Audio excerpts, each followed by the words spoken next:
Fala guerreiro e guerreira, você chegou até aqui a mais uma aula da Jornada do Sargento. Mas deixa eu te explicar. Essa jornada já está acontecendo há alguns dias e nos primeiros 15 dias dessa jornada, lá no nosso site, foi liberado todo o acesso, não somente à aula de conteúdo, mas baixar a apostila, a resolução dos exercícios em videoaula e a resolução em gabarito comentado. Então, para você ter acesso a isso tudo, você tem que clicar no link que está aqui embaixo e ir lá ao nosso site. Agora preste bem atenção. O período de aquisição das nossas turmas já está liberado, está com acesso para todo mundo. A nossa turma da ESA está R$ 149,99, a nossa turma da EA está R$ 99,99 e a nossa turma da SPSEC está R$ 199,99. Tudo isso por causa desse momento tão desafiador que a gente está vivendo com essa pandemia. E aí nós queremos contribuir com a sua preparação. Então, só recapitulando, você vai assistir essa aula aqui, você pode ir ao nosso site, nas primeiras 15 aulas você tem um acesso liberado a tudo. A partir da 16ª aula, para você ter acesso a tudo, você precisa fazer esse pequeno investimento. Beleza? Nenhuma dúvida? Então agora é só partir para assistir aqui mesmo a aula do dia. Tamo junto interagindo.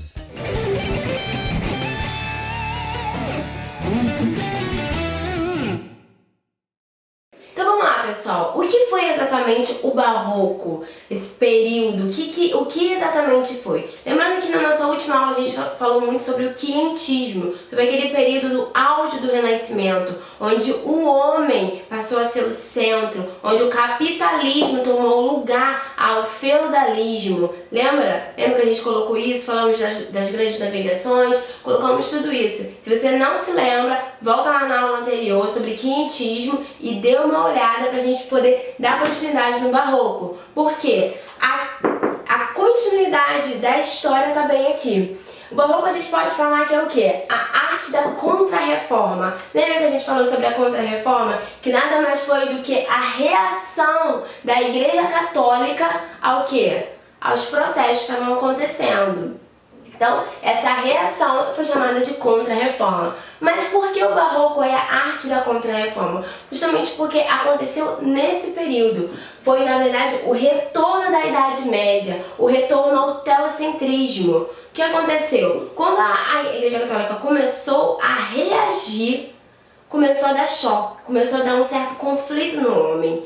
O homem começou a parar e pensar, caraca, será que é isso mesmo? Será que sou eu que tenho que estar no centro? Ou é Deus que tem que estar no centro? Será que o que eu estou fazendo é certo? Será que eu vou para o céu, eu vou para o inferno? Será que as minhas atitudes vão me levar para o inferno? Será que eu estou curtindo o tempo da maneira correta, a minha vida? Para onde vou? Para onde eu irei se eu morrer? Então o homem ele começou a dar esse certo conflito. No Brasil, o movimento Barroco, ele aconteceu através dos jesuítas. Por quê? No início foi com o objetivo de catequizar os índios, a população, fazer uma catequese, levar o catolicismo. E depois se expandiu para a Bahia, para os lugares de canaviais de cana-de-açúcar, e com o objetivo de quê? De pregar, de falar, olha, o que vocês estão fazendo, esse caminho que vocês estão indo é um caminho contra a Deus, é um caminho contra o que Deus diz sobre a vida.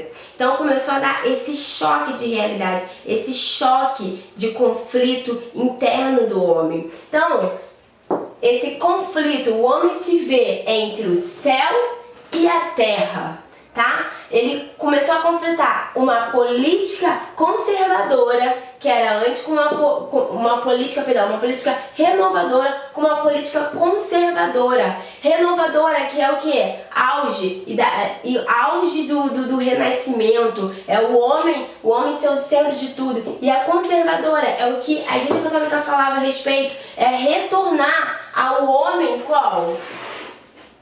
o homem da Idade Média, lembra? O pensamento medieval. Então esse conflito começou a pirar o cabeção do homem. Ele estava seguir a Deus ou os prazeres da vida? Então o homem, ele se deparou com esse conflito e falou, olha, eu não sei o que fazer, eu não sei mais o que é certo, e eu, ao mesmo tempo, eu já comecei a aproveitar os prazeres da vida, eu gostei, eu curti. E Deus, será que é certo? Será que eles vão me levar para o inferno? Então houve esse conflito e começou a influenciar os autores durante esse período, através do cultismo e do conceptismo. O que seria o cultismo? O cultismo é o uso da linguagem culta. A gente repara que os autores barrocos, eles usam uma linguagem muito culta. Ele usa muito o quê? As figuras de linguagem que a gente estudou também já sobre esse assunto, principalmente quando a gente fala de vida e morte, a gente está falando o quê? Da antítese, ou as ideias exageradas como a hipérbole, a prosopopeia, ou personificação, também foram usados durante esse período através do cultismo. Os autores começaram a colocar aquele jogo de palavras em seus poemas para tentar explicar o que ele estava sentindo ou o que ele estava vivendo naquele momento, o período que ele estava vivendo naquele momento, para tentar passar um pouquinho o que ele estava passando. Passar o que ele estava passando, passar o que ele estava sentindo, ok? Ou o conceptismo, que o conceptismo nada mais do que o jogo de ideias. Eram as ideias complexas com o objetivo de convencer e ensinar. Então, a gente tem essas duas influências nesse meio termo com os autores barrocos, ok? Temos também o nosso contexto histórico. A gente sabe que o contexto histórico da Europa era o quê? A Contra-Reforma. Era o que estava acontecendo, que a gente falou muito bem na última aula sobre quinhentismo. Repito, se você não entendeu, se você perdeu alguma coisa, volta na nossa aula anterior para poder entrar no barroco, ok? Então, o que estava acontecendo na Europa? A Contra-Reforma. A Igreja Católica estava o quê? Caindo em cima, indo atrás dos hereges, queimando as pessoas, falando, ó, vamos matar todo mundo, vamos liquidar todo mundo, porque tá errado, é pecado e ponto final. Mas no Brasil, a gente já comentou que esse movimento começou a acontecer, principalmente na Bahia, que foi a nossa primeira grande cidade. Nos ciclos de cana-de-açúcar, porque eles, principalmente os jesuítas, iam lá para poder pregar e convencer que o estilo de vida que eles estavam levando era errado. A economia em si, o dinheiro, o materialismo. E a gente não pode esquecer do contexto histórico das invasões holandesas.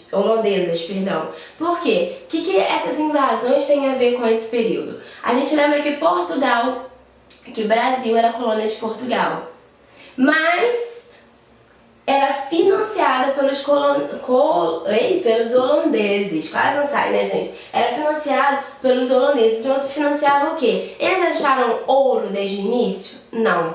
Mas a Holanda financiava o quê? O açúcar. Tinha os engenhos de açúcar. Então, começou a se aliar a Portugal para o quê? Para administrar esse ciclo de açúcar e ganhar bastante din-din. Contudo, os impostos que ela cobrava eram muito altos. E teve um conflito entre Portugal e Espanha, passou a dominar todas as colônias de Portugal.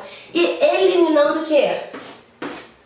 A Holanda. Holanda gostou? Não gostou, não ficou satisfeita. Então o que ela foi lá e falou assim, ó, vamos lá, vamos montar uma companhia e vamos invadir o Brasil, começando por Pernambuco. Vamos invadir o Nordeste, porque tem lá as canas de açúcar, e vamos resolver essa situação. Então ele invadiu o Brasil 2 vezes com esse objetivo, ok? De tomar de volta aquilo que ele já tinha investido, que era dele, e que a Espanha tirou ele do campo de ataque. Fechou?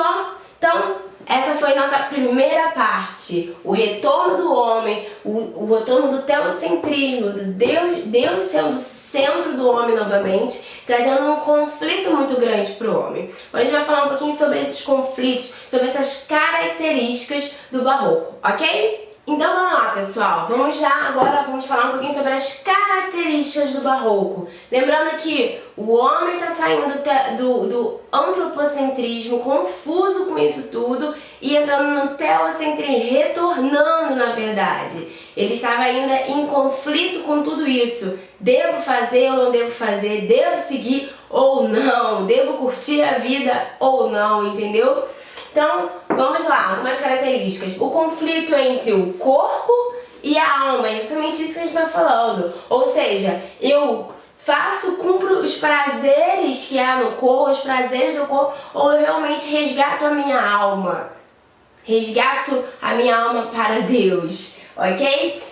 O homem começou a se preocupar mais sobre a passagem do tempo. O que eu estou fazendo com o meu tempo? O que eu estou fazendo com o propósito disso tudo? O que eu estou fazendo com a minha vida? Ok? Temos também a angústia existencial. Devido à religião, o que aconteceu? O homem começou a parar para pensar e ver se, será que o propósito da minha existência é esse mesmo? Deve ser esse? Deve acontecer dessa forma? Então ele começou a se questionar muito com a sua própria existência. E temos também a preocupação com a morte. E aí? Se eu morrer, eu vou para o céu ou para o inferno? Eu vou para algum lugar ou não? Então o homem, ele começou a parar e falar assim, caraca, eu não sei mais o que é o certo ou o errado. Eu acho que é isso, tem hora que eu acho que não é. Então, devido à contra-reforma, a tudo que a igreja estava se empenhando a retomar os seus dogmas, trazer de novo a clareza e isso tudo na mente do homem, trazer de volta a Deus disso tudo,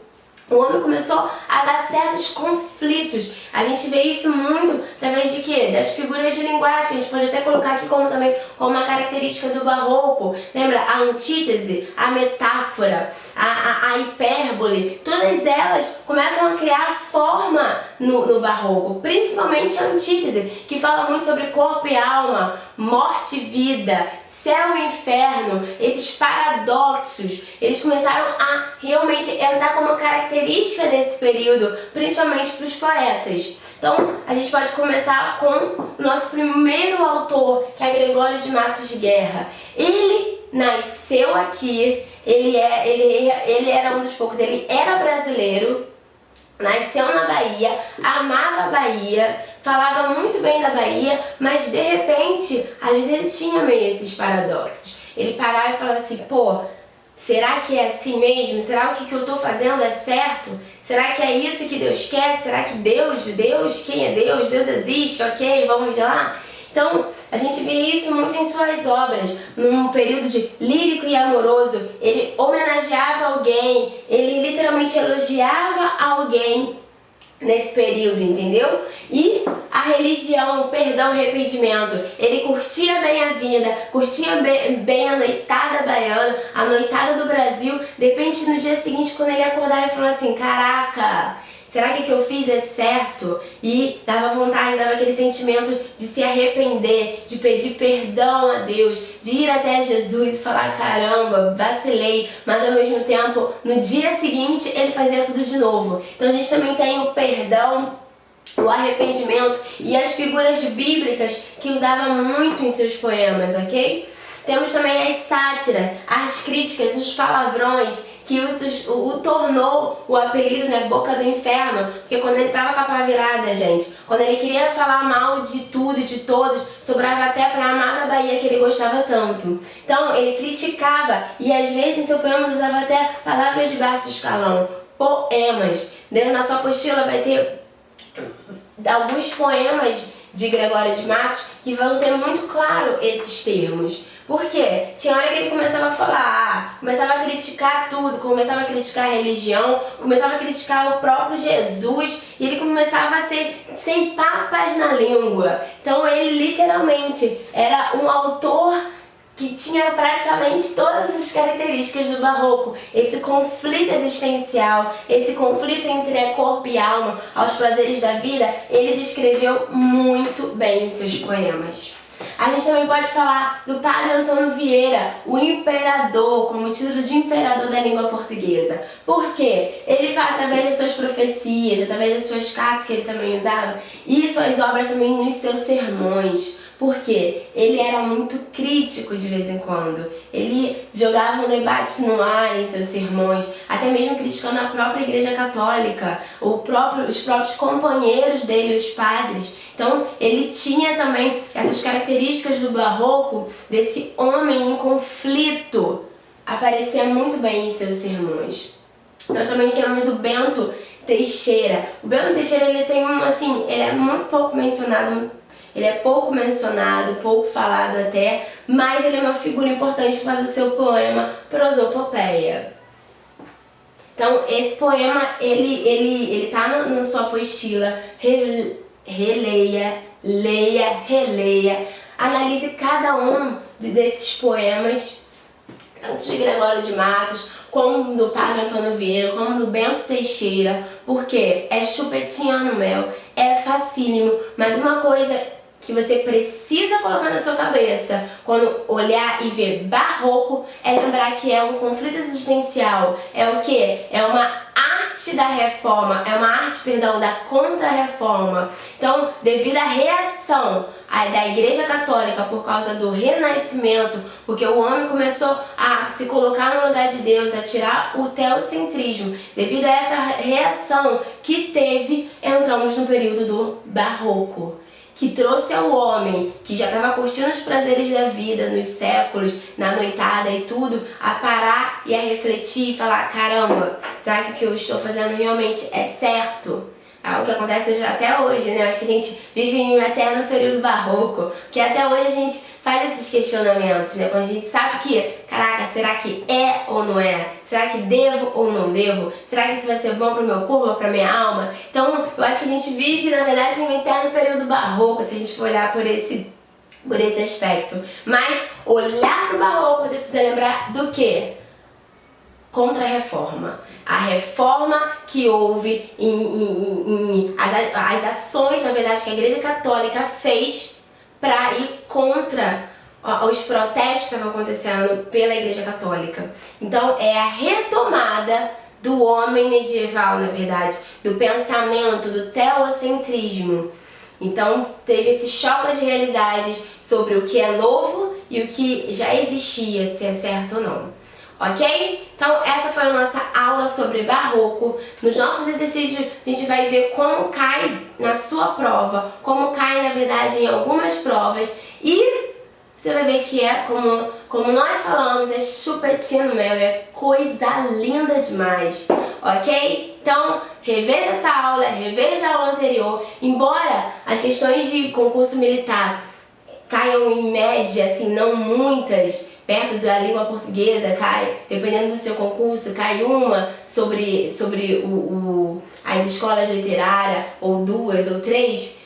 São questões que a gente não pode perder, porque dá pra gente ver nas nossas aulas que é muito tranquilo, é fácil. Então é questão que tem que ser questão certa, de figuras de linguagem e de períodos literários ou escolas literárias, precisa ser uma questão dada, uma questão que você vai olhar, vai bater o olho e falar assim: é esse o gabarito, ok? Então pegue sua apostila, faça o exercício, de cabo a rabo, acerte todos. Quando a gente fizer a nossa correção, quando você for olhar o gabarito comentado, você vai gabaritar e vai ver, pô, é facinho mesmo, é chupetinha no mel.